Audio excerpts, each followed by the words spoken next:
Amadou Cham, administrateur du travail, directeur de la cellule nationale de lutte contre le travail des enfants. Ok, nous sommes là dans le cadre de l'atelier d'appropriation et de dissémination des textes en matière de lutte contre le travail des enfants.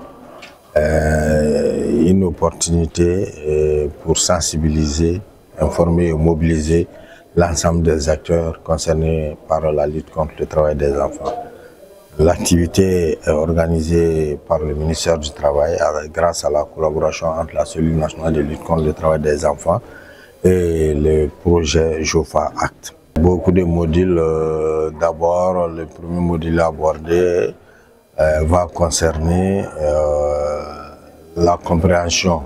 Il faut asseoir aussi d'abord la compréhension du concept de travail des enfants, ensuite faire une présentation sur le cadre juridique et institutionnel de la lutte contre le travail des enfants au Mali et ensuite présenter les documents existants en matière de lutte contre le travail des enfants pour une meilleure appropriation en vue d'une meilleure utilisation par l'ensemble des acteurs concernés.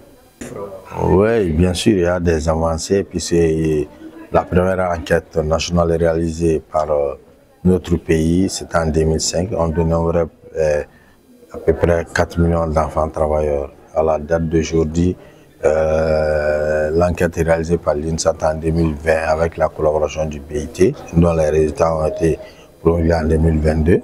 Cette enquête a démontré qu'il y a moins d'enfants travailleurs.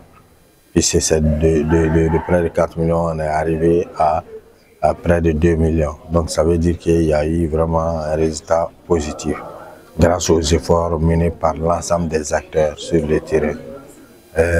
Ce taux d'enfants travailleurs demeure encore inquiétant. C'est vrai qu'il y a eu des efforts, il y a eu des résultats. Comme vous vous êtes rendu compte lors de la communication du rapport mondial, même si au plan mondial il y a eu des résultats enregistrés, mais il reste beaucoup à faire et c'est le cas au Mali aussi. Oui, la sensibilisation on ne finit pas avec, hein, c'est notre quotidien. C'est notre quotidien, nous organisons des activités, des ateliers de renforcement des capacités d'information, de sensibilisation à tous les niveaux, des activités de formation à l'endroit des acteurs, à l'endroit des parents et même à l'endroit des enfants eux-mêmes.